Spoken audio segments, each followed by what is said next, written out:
Huh. Well, maybe I just don't know where that bus goes. Look at this traffic here. I thought he came down here. Maybe not.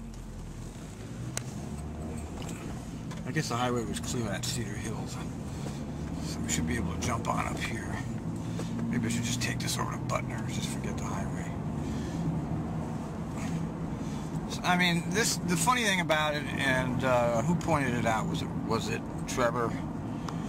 That this is not even our fight. We're at each other's throat over an external criminal organization, which is called the American healthcare system, which is a broken, corrupted, dishonest, horrible system we live under. They're the ones that are dragging all of America down. I mean, most of the bankruptcies that happen in America are medical bankruptcies. It's such an awful, corrupted system. I mean, the world is really such a corrupted, horrible place when you really think about it.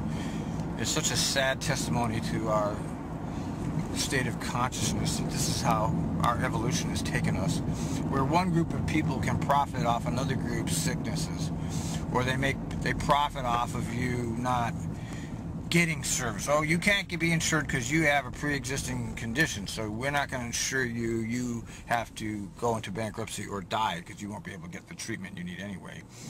So basically, you're sentenced to die.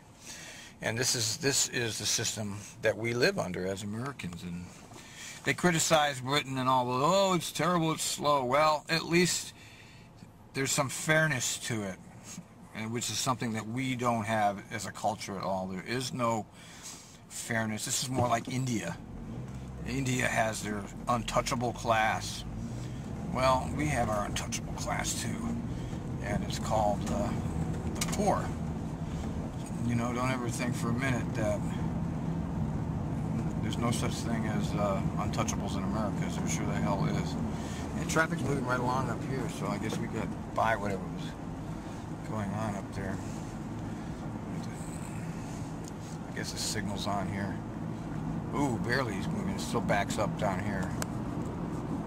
But it looks, you know, we can still make it to Murray pretty easily. This is all I gotta do is get to Murray. And then we're home free, and it's only 4:35. Yeah, I got plenty of time. 13 minutes. Yeah, so I mean, the medical fight is worth having, just because it should be a right of every citizen to have medical insurance. It should be a right. Every citizen should be fighting. This shouldn't be happening. This fight shouldn't be happening at all, in my opinion. It's really a horrible testimony to our very, very sick culture that we live in.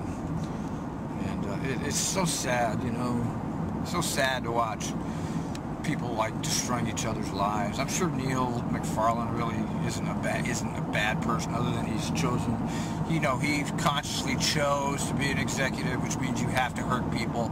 He makes his living by hurting people and smiling about it.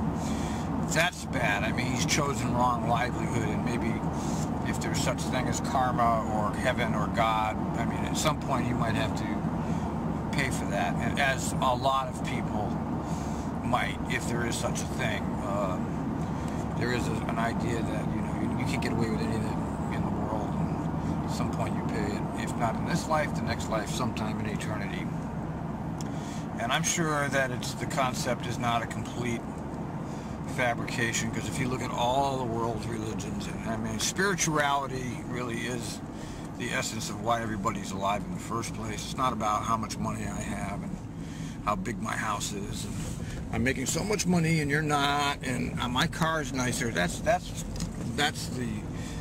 what they would call Satan in Christianity. That's satanic to pursue those particular goals. But it's how you live and how you think and the kind of consciousness you possess that makes you a success or a failure. Not like that SUV cutting everybody off to get the hell where they're going so they can get there 1 minute faster than me. You know, that mentality of competitiveness which is bred into us is such a faulty way of thinking. You have to unscrew yourself. So anyway, you know, privatizing, you know, I'm not against it so much. I'm against phony privatization, which is the government keeping control and then handing the money to the private people so that they can pay us less. I'm against that. Okay. And I'm also against wars. There's no excuse for war. I'm against imperialism. I'm against fascism.